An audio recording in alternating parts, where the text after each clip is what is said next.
Представители Ухтинского союза ветеранов и боевого братства Усинска доставили партию гуманитарного груза в зону специальной военной операции.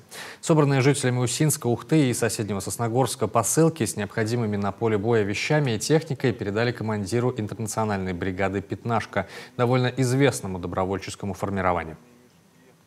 Ребята у нас уже ухтинские были у вас в гостях, Евгений и Виталий с Олегом.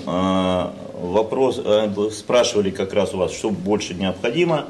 Мы связывались. Квадрокоптеры нужны всегда. Это рабочие птички и тепловизоры и дальномеры. Поэтому все коробки с вещами здесь, а вот эти вещи, которые мы лично передаем Ахре, чтобы работала и спасала жизни наших пацанов.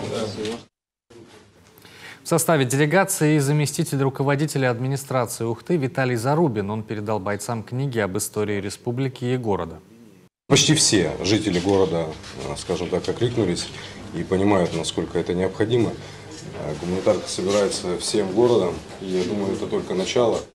Здесь мало того, что два города представлены, эти города, откуда наш брат, выходец, скажем просто Моторова, Арсений Павлов. Поэтому русский воин, но он именно с того края, оттуда пришедший.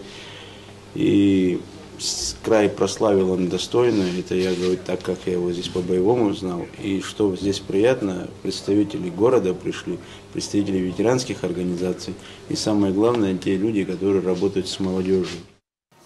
Напомним, в Ухте решением Общественного совета города объявили единый сбор гуманитарной помощи для участников специальной военной операции. С ее начала в городе идет множество сборов, но среди организаторов немного тех, кто действительно понимает, что сейчас остро необходимо бойцам, что перевозить нельзя, а что во время транспортировки приходит в негодность. Организатором общего сбора стала городская организация ветеранов афганской войны и событий в Чечне, которая имеет прямую связь с руководством батальонов, оказывает помощь бойцам с самого начала спецоперации и отправила на Донбасс уже 3 партии гуманитарной помощи. Сбор происходит, все знают, в нашем офисе здесь, строителей 4/3. Каждую среду в 18 часов сюда приходит человек 20, 30, 50, что-то приносит, консультируются, что нужно, что не нужно.